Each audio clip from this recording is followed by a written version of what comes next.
Vous êtes sur Radio Méru, vous avez écouté Dans la nuit de Michel Sandrez. Alors on reste dans des œuvres pour instruments seuls avec la prochaine œuvre, Arabesque, cette fois-ci pour harpe. Michel, raconte-nous comment tu as composé cette œuvre, qu'est-ce qu'elle représente? Alors, Arabesque est une commande de l'artiste Guylaine Petit-Volta qui faisait un récital d'arabesque et de prélude.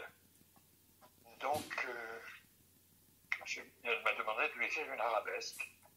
Donc, j'ai pris pour modèle de structure l'arabesque de Schumann. J'ai suivi exactement la structure de Schumann et ça donnait une arabesque assez réussie, je trouve. Voilà. C'est tout ce qu'on peut en dire. Merci Michel. Oui, écoutons donc l'arabesque de Michel Sandrez pour harpe seule par Guylaine Petit-Volta.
C'était donc Arabesque pour harpe seule de Michel Sandrez, interprété par Guylaine Petit-Volta. C'est toujours Domino Temporté avec ce soir Michel Sandrez qui nous fait l'honneur d'être avec nous, le compositeur, pianiste, conférencier, humaniste, voilà. Michel, nous allons donc aborder une de tes œuvres majeures. On ne l'écoutera pas en entier, mais un extrait de Sol Invictus, une commande du Centre national de la paix de Verdun. Parle-nous de cette œuvre. Alors, c'est le Centre national de la paix que dirige Jean-Luc Demembre et le Festival Transversal, dirigé par Didier Patard, qui m'ont fait la commande d'une œuvre sur la volonté de vivre la paix.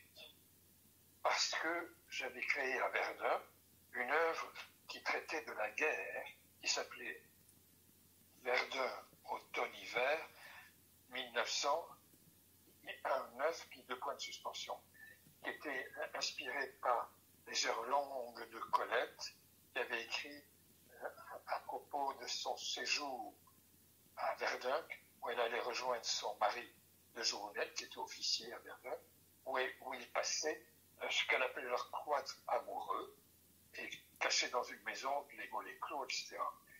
Et donc, quand on est venu me proposer celle qui avait écrit le livret, et qui était metteur en scène et productrice, qui avait toutes les qualités, est venu me demander si je voulais bien écrire un opéra sur ce sujet, c'est qu'on ne pouvait pas refuser un thème sur l'amour et l'horreur.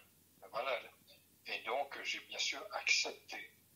Et j'ai demandé à Jacques Lacarrière, ne trouvant pas de texte écrit, s'il voulait bien m'écrire un texte. Alors, il en est résulté un très très beau texte, Solidictus. La difficulté à laquelle je me trouvais alors confronté était d'arriver à traduire musicalement non seulement la beauté de la langue, mais aussi l'idée parmi tant d'autres d'une espérance aussi forte dans un avenir lumineux. Donc, il était confronté à un défi qui était d'éviter le prêche et le discours politique. Et donc, il a mis beaucoup plus de temps que prévu à m'écrire le livret. Et la date était décidée, c'était le 29 juillet 2003, je crois. Et j'allais tous les jours à la boîte aux lettres pour savoir s'il m'envoyait quelque chose. Rien. Il m'a envoyé la moitié du texte à Noël. Et donc, il fallait que je travaille comme un fou pour arriver à faire le tout avant les répétitions. Voilà. Et donc... C'était quand les répétitions? C'était 8 jours avant la première. Oui, mais par rapport à Noël, c'était... Alors, c'était le 29 juillet. Oui, donc tu avais peu de temps pour composer une œuvre d'une telle envergure. Ben oui, j'avais très peu de temps. Et puis, je faisais de ce texte, j'en faisais des confettis. Il était très didactique. Et moi, je ne voulais pas d'un texte didactique. Alors, j'étais très inquiet quand je suis rentré à Paris avec le texte que je lui ai présenté. parce que j'étais allé le faire taper par une dame à la machine qui mettait une ligne en haut, puis laissait un grand espace, comme s'il y avait un espace, je sais pas, de 10 lignes presque, tu vois, et décaler la ligne suivante du texte, de ce que j'avais sélectionné. Voilà, je te dis, il restait que des confettis. Alors je suis allé chez lui, et c'est un type très modeste dans la carrière. Il a une notoriété mondiale, mais il est très modeste. Il vivait dans un HLM dans le 13e, et quand il est mort, sa femme a dû le quitter parce qu'elle ne pouvait pas payer le loyer, tu vois. Et il y avait une chambre qui était la leur, une chambre qui était celle de son fils, et la cuisine, c'est tout. Et on travaillait dans leur chambre.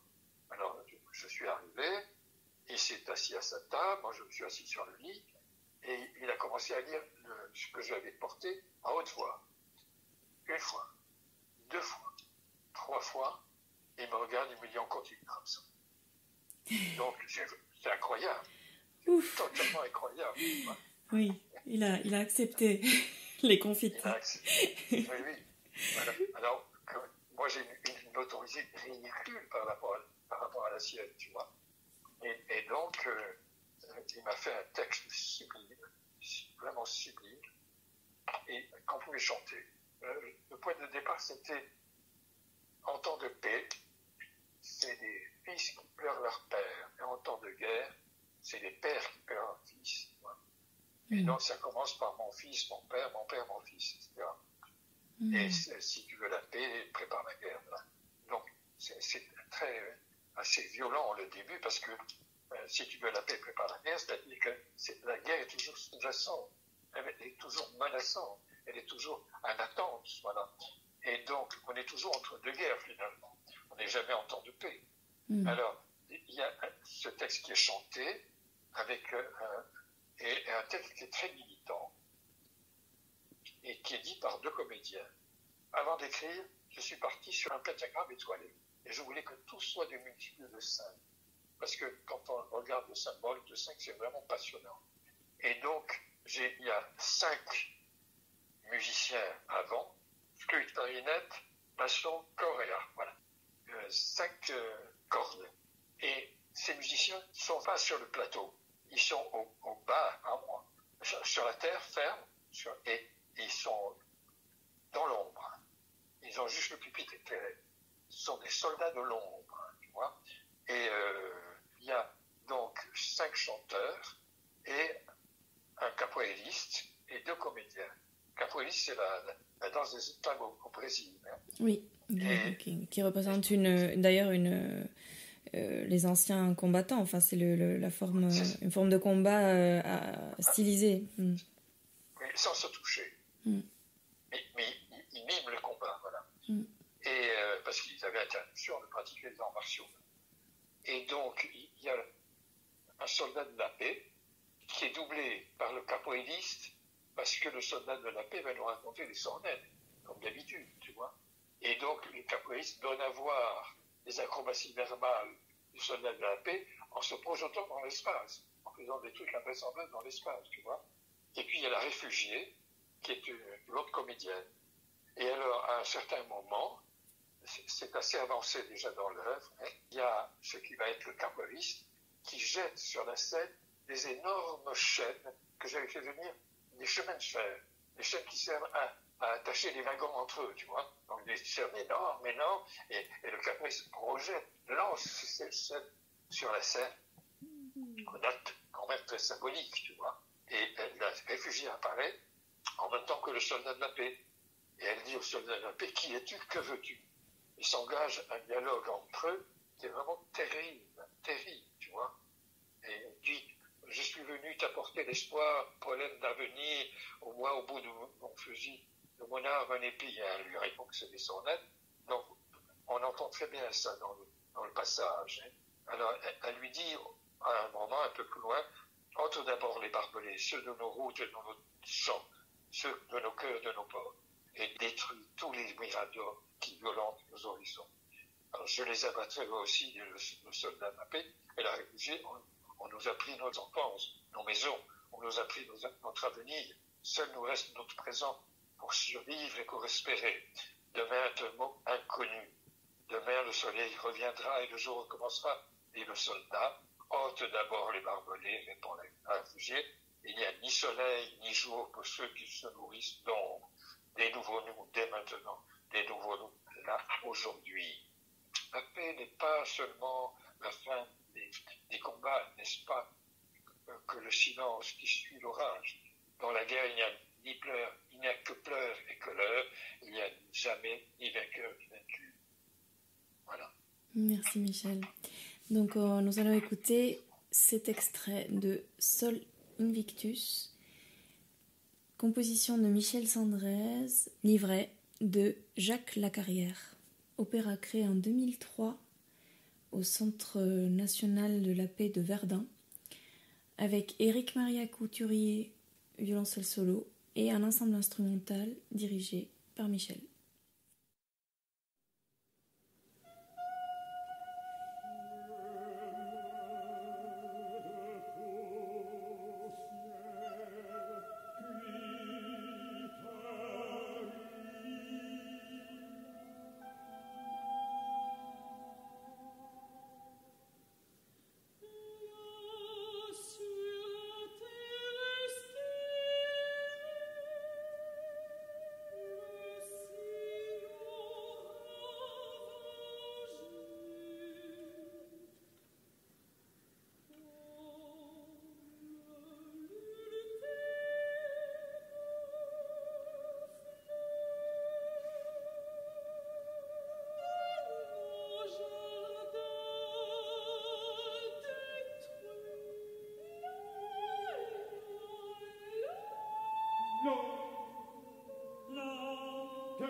Pollen d'avenir.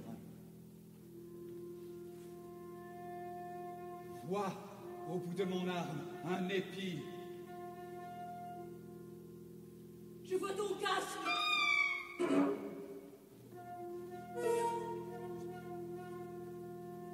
Ton fusil.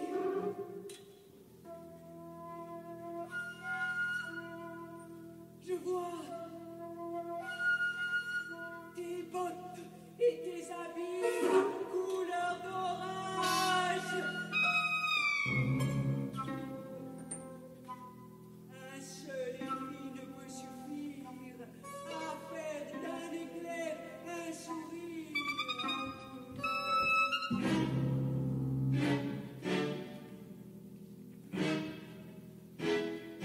Oui, cela est possible. Avec toi, avec tes compagnes, tes sœurs humiliées, pourchassées, et tous ceux qu'on a violentés, aidons-nous à gagner la paix, à la gagner contre les puissances de l'argent et contre la loi du plus fort, à la gagner contre les fantômes de tous les fanatismes et contre les mythes de toutes les races.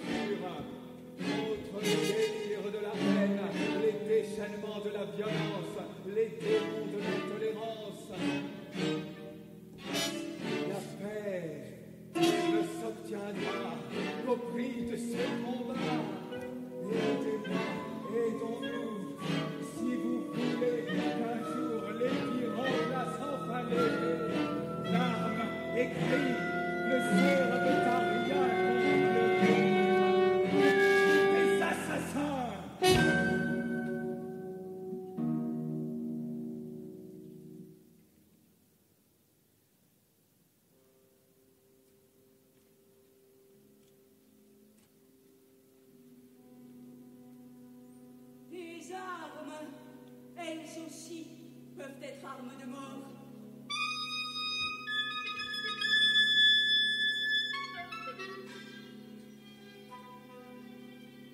Je te croirai, je te suivrai quand je verrai autour de moi se défaire les barbelés. Je suis venu les arracher. Je suis venu pour que les choses ne terminent, pour que tu puisses rentrer chez toi sans risquer chaque instant ta vie. Ôte d'abord les barbelés, ceux de nos routes et de nos champs, ceux de nos cœurs et de nos peurs, et détruis tous les miradors qui violentent notre horizon. Je les abattrai, eux aussi.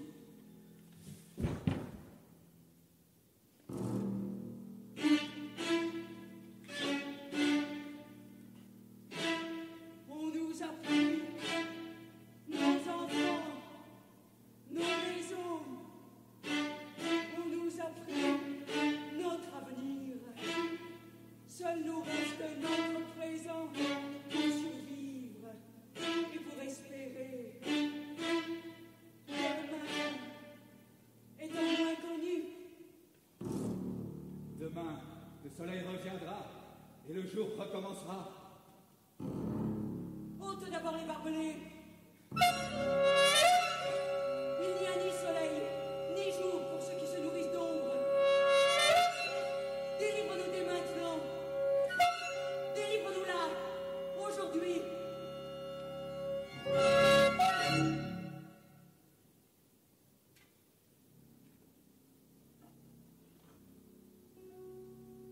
La paix n'est pas seulement la fin des combats, n'est pas que le silence qui suit l'orage. Dans la guerre, il n'y a que pleurs et que deuil. Il n'y a jamais ni vainqueur, ni vaincu.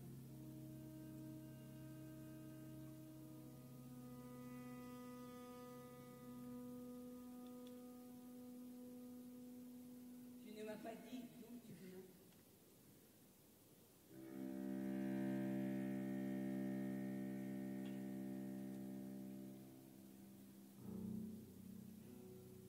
Je viens d'un pays qui n'existe pas encore, d'un pays qui n'habite que dans nos rêves.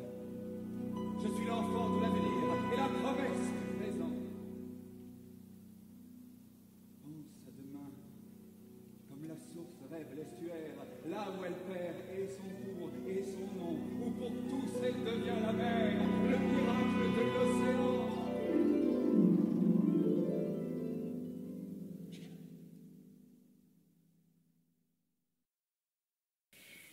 C'était un extrait de Sol Invictus, grande œuvre de Michel Sandrez, compositeur. Le poète Jacques Lacarrière a écrit le livret, une commande du Centre national de la paix de Verdun. Michel, nous allons passer à une autre des cordes de ton arc si prolifique. Tu es un compositeur comme la vie elle-même, il se passe des choses très très différentes dans tes œuvres et tu as aussi composé de la musique pour des films. Donc voilà une chanson que nous allons écouter, Aimer l'amour.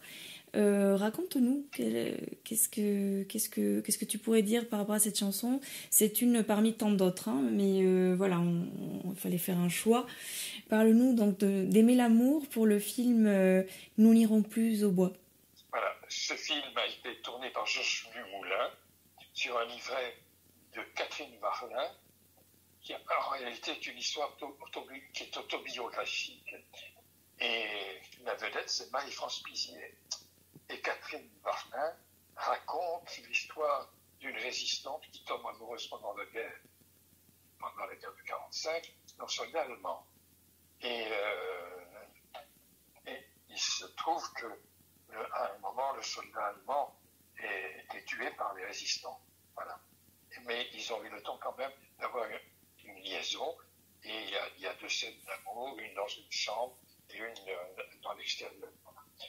Et l'histoire de la chanson, en réalité, c'est Barclay qui payait l'enregistrement de la musique, mais Barclay a exigé que j'écrive 2 chansons qui seraient chantées par Christina, qui en réalité c'était sa maîtresse du moment.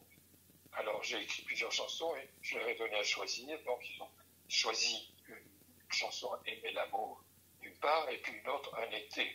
Et finalement, Barclay a répudié sa maîtresse le lendemain de l'enregistrement, si bien que cette chanson n'a pas été diffusée, sauf qu'on l'entend vraiment dans le film, dans le générique du film. Voilà, c'est un film très émouvant, qui n'a pas eu la carrière qu'il méritait, mais je ne sais pas pourquoi. Il y avait eu même une émission à la télévision pour essayer de comprendre pourquoi il n'avait pas eu de carrière. Donc, je ne sais pas si on peut le revoir encore, mais c'est un très beau film. Et Jean Dumoulin était un excellent réalisateur, qui est mort il y a assez longtemps d'ailleurs. Voilà, mais j'avais fait tous ces films, la musique de tous ces films à Jean Dumoulin. Bon, voilà. Un cinéaste à découvrir. Donc, Nous n'irons plus au bois, le film qui a eu, entre autres, parmi les films de ce réalisateur, comme compositeur, Michel Sandrez, Aimer l'amour, chanté par Christina.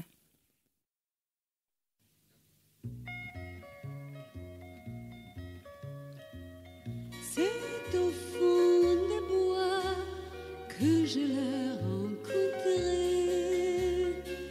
d'éclairs et d'éclats, il était chargé.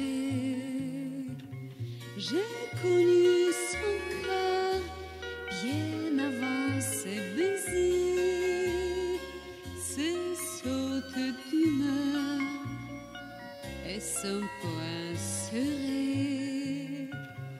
Il déroutait mes jours, il bousculait mes nuits, son torrent me roulait meurtri sur la pierre de son lit.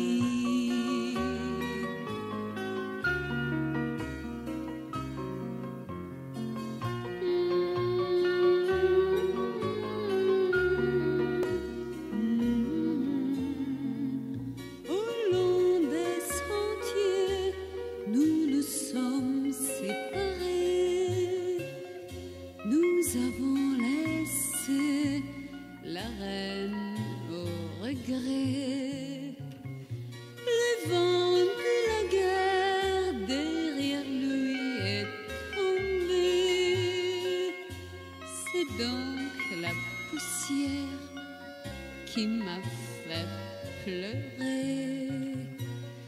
Il a détruit mes jours, il a hanté mes nuits, mais j'ai 100 fois remis depuis ma vie dans le même pli.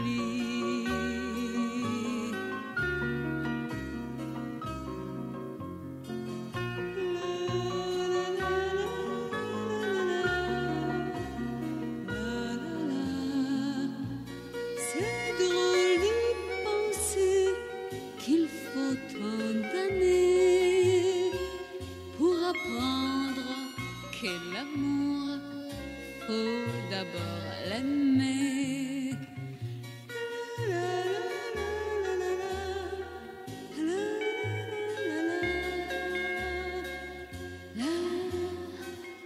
L'amour, faut d'abord l'aimer. D'abord l'aimer.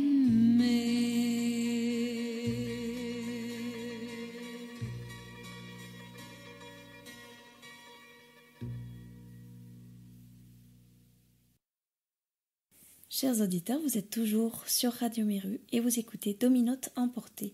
Ce soir en compagnie de Michel Sandrez, grand musicien, grand humaniste.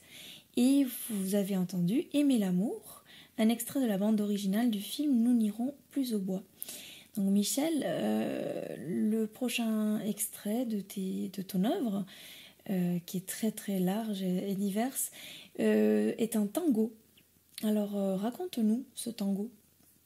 Alors, c'est aussi écrit pour une musique de film, Le Mystère Frontenac, réalisé par Maurice Friedland, dont j'ai écrit la musique de plusieurs de ses films aussi.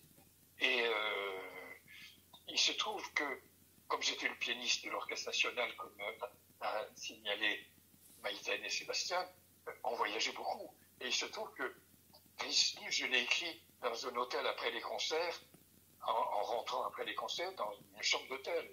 Et le tango, je l'ai écrit à Hong Kong, après les concerts, dans une chambre d'hôtel aussi. Voilà. Et en réalité, c'est pour ce Mystère Frontenac, qui est une histoire de famille assez lugubre aussi. Mais la scène se passe dans le restaurant de la Tour Eiffel, entre les deux protagonistes, qui sont combattus par la marâtre. C'est une femme terrible et qui les domine, voilà. Et j'ai écrit ce tango qui est à la fois assez virtuose, assez festif, assez rude aussi, voilà.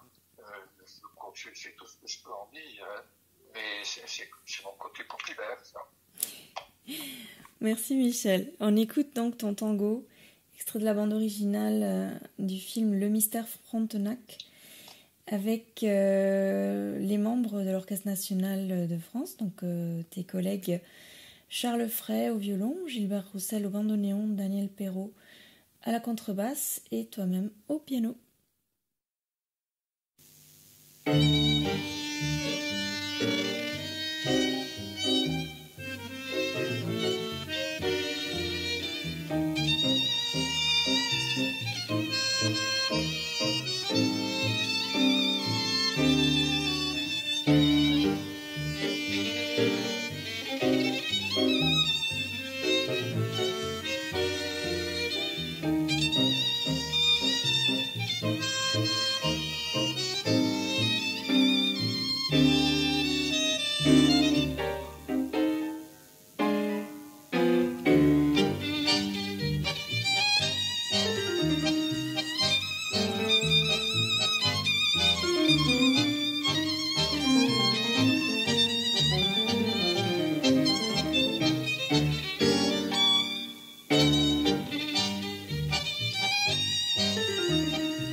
C'était le Tango de Michel Sandrez, extrait de la bande originale du film Le Mystère Frontenac de Maurice Friedland.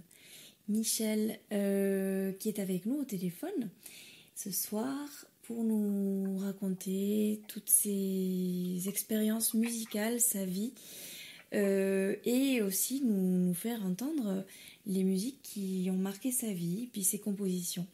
Donc nous allons maintenant écouter une autre bande originale, celle de l'Inde au féminin.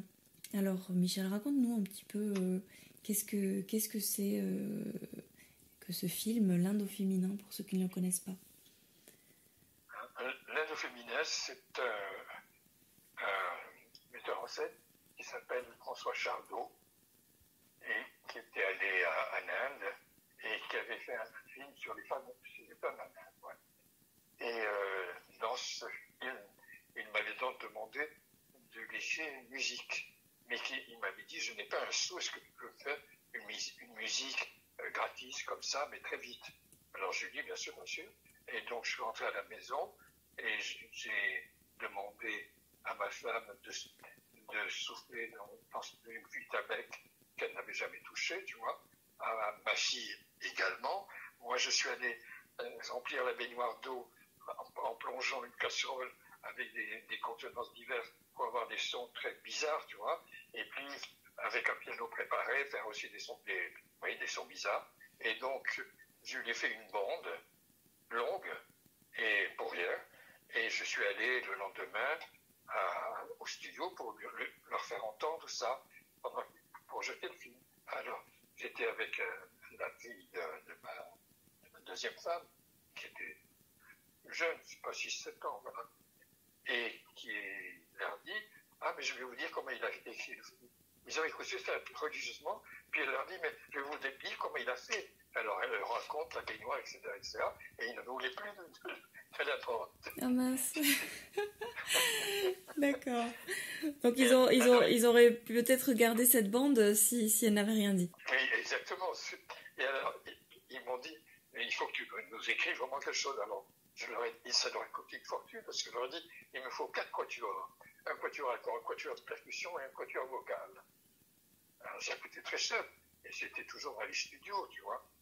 Et alors, je suis allé à l'administration de la radio leur dire que s'ils pouvaient me favoriser le quatuor à percussion dans l'Orchestre National, j'avais un quatuor dans les chœurs qui ne posait pas de problème, et puis le quatuor à cordes non plus, ça ne posait pas de problème.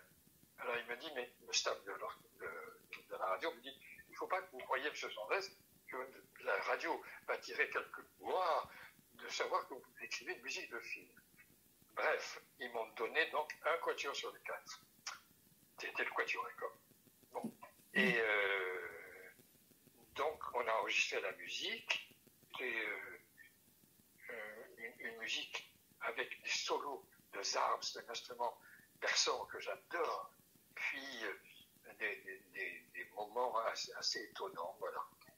Donc, et comme c'était pour une séquence qui racontait en bande dessinée la vie de Krishna, je trouvais que c'était réduire cette vie à quelque chose d'assez pour le moins réducteur. Et donc la séquence, qui fait partie de la musique, finit par une explosion cataclysmique. Merci Michel. Donc un extrait de la bande originale du film L'Inde au féminin de François Chardot sur Radio Méru.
Nous sommes toujours avec Michel Sandrez ce soir dans l'émission Domino Temporté sur Radio Méru et nous allons écouter maintenant une œuvre intitulée Libérame.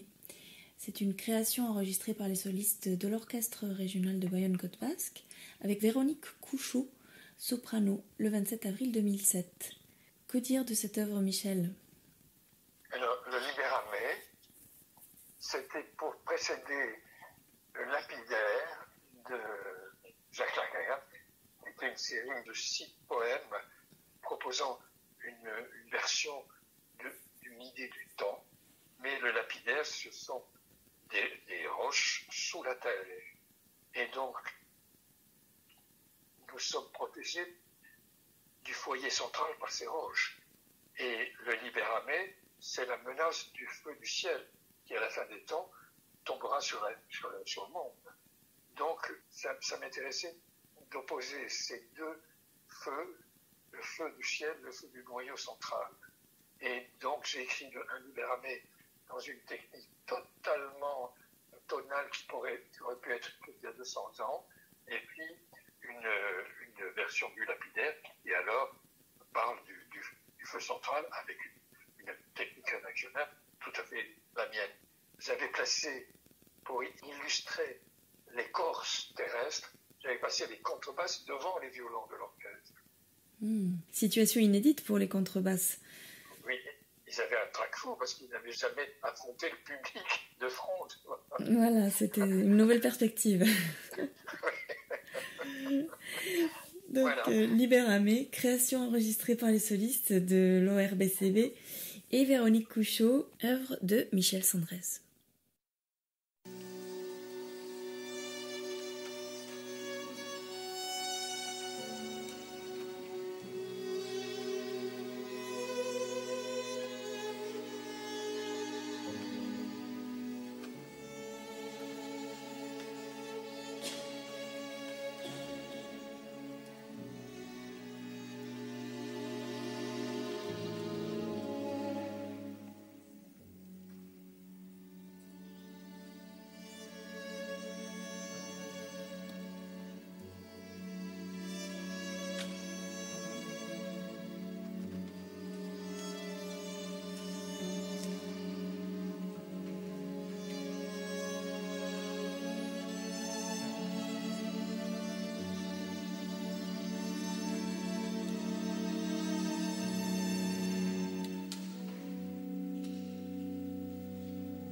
Vous venez d'entendre le Libérami, précédant le Lapidaire de Michel Sandrez.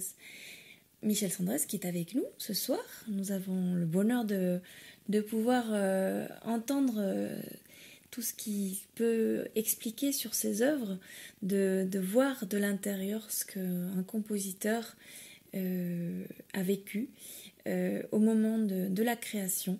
Michel, l'œuvre suivante, Tribrachus, c'est une composition de 2002 pour 3 flûtes et un flûtiste.